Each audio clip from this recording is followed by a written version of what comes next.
A meal cooked only once in a lifetime. Some meals are designed to be remembered. Others are designed to disappear. This one was cooked with a single rule in mind. It would never be made again. Not as a tradition, not as a revival, not even as a secret. The idea began quietly, almost accidentally. The chef realized that every dish he cooked was shaped by repetition. Improvement followed memory. Memory followed return. But what if a meal refused that cycle entirely?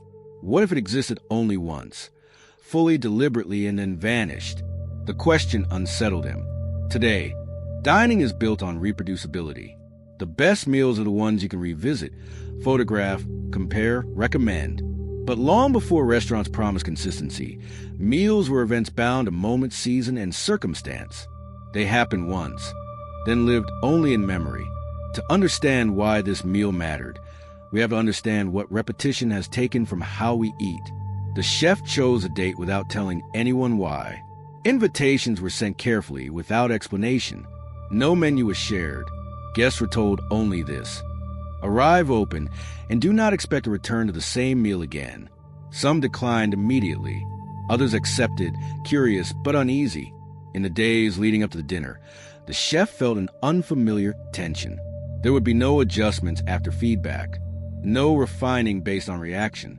Every decision would be final the moment it was served. The ingredients were chosen not for perfection, but for specificity. Things available only then. Things that could not be sourced again in the same way. The kitchen prepared differently too. Notes were sparse.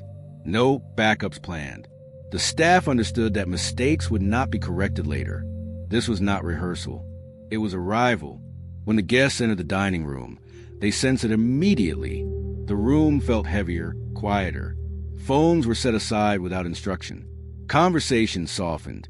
Everyone understood instinctively that they were stepping into something unrepeatable. The meal began without introduction. No explanation of intent. No framing of meaning. Just the first plate, placed gently on the table. And with that gesture, something rare happened. Expectation dissolved. Because when a meal promises nothing beyond itself, the only thing left to do was be fully present. And as the first bites were taken, the guests realized this was not a performance meant to impress. It was a moment meant to be lived once, and then released. What followed would challenge everything they believed about value, memory, and why we keep trying to preserve experiences that were never meant to last. From the first course, the difference was unmistakable. The food carried no ambition to be perfected. Flavors arrived whole, not tuned for balance but for truth. Some bites surprised, others unsettled. Without the promise of return, guests stopped evaluating and started noticing. The absence of future changed everything. People ate more slowly, not out of reverence, but attentiveness. There was no reason to rush judgment. No need to decide whether they liked something enough to order it again. Each bite existed alone, unrepeatable and complete. Between courses, conversations shifted. Guests spoke less about food and more about time, about things they had postponed, about moments they had assumed would return. The meal was not guiding these thoughts. It was creating space for them. In the kitchen, the chef felt an unfamiliar calm. Without the pressure of iteration, he cooked with finality. Every plate sent out was the last version by definition. There was no better one waiting.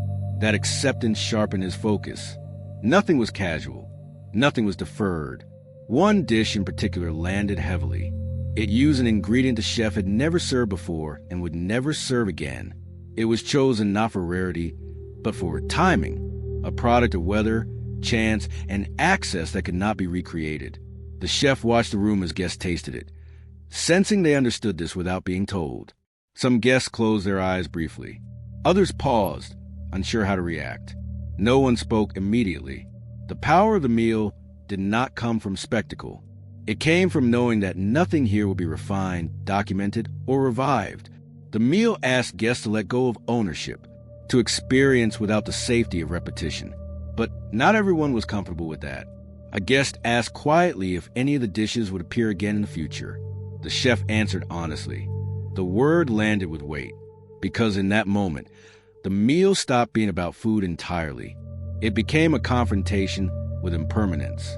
with the idea that some experiences gain value precisely because they cannot be revisited. The tension began to surface. Could something matter deeply if it refused to be preserved? As the courses continued, the room leaned further into that question, and the deeper they went, the more the meal revealed that its true challenge was not culinary, it was emotional, and the next phase would push that challenge to its peak, forcing everyone present to decide how much they were willing to feel without the promise of return. As the meal unfolded, a quiet tension settled into the room. Guests began to sense that nothing here was reaching toward them for approval. The dishes did not try to be memorable. They did not announce importance. They simply existed, complete in themselves, indifferent to whether they would be recalled correctly later. That indifference was unsettling. One course arrived that divided the table. Some found it beautiful. Others found it difficult. Without the safety of repetition, disagreement carried more weight. There would be no chance to reconsider later, no opportunity to grow fond of it over time. The reaction had to be honest, immediate, and final. Instead of arguing, guests sat with their responses. The chef watched closely, realizing something profound was happening. When people know an experience will not return, they stop negotiating with it. They do not ask how it could be better. They ask what it is asking of them now. The meal was no longer being consumed. It was being encountered. Midway through the service, conversation slowed almost completely, not from discomfort, but focus. Guests leaned into silence without explanation. Forks rested longer between bites. No one reached for a phone. Time stretched, then dissolved. The room felt suspended, as if everyone understood that this moment could not be hurried without being damaged. In the kitchen, the staff felt the same gravity. Each plate carried finality. There was no correcting a sauce next week, no adjusting a texture tomorrow. Every decision was locked the moment it left the past. Cooking became less about control and more about trust. One guest finally broke the silence and said quietly that they wished they could bring someone else to experience this. Another responded just as softly, realizing that they could not.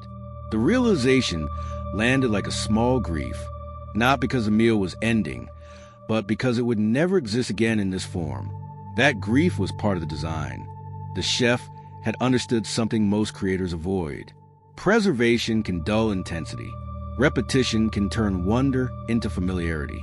By refusing return, the meal was asking guests to feel fully now, without outsourcing meaning to the future. As the final courses approached, the weight of that request became undeniable. The room felt charged, fragile, alert. No one knew how to prepare for the ending, because preparation implied repetition. The emotional peak was forming, not through drama, not through revelation, but through the shared recognition that this experience would end without leaving anything behind except memory. And when the last dish arrived, it would force everyone present to confront a question they rarely face. What do you do with something that matters when you know it will never come back? A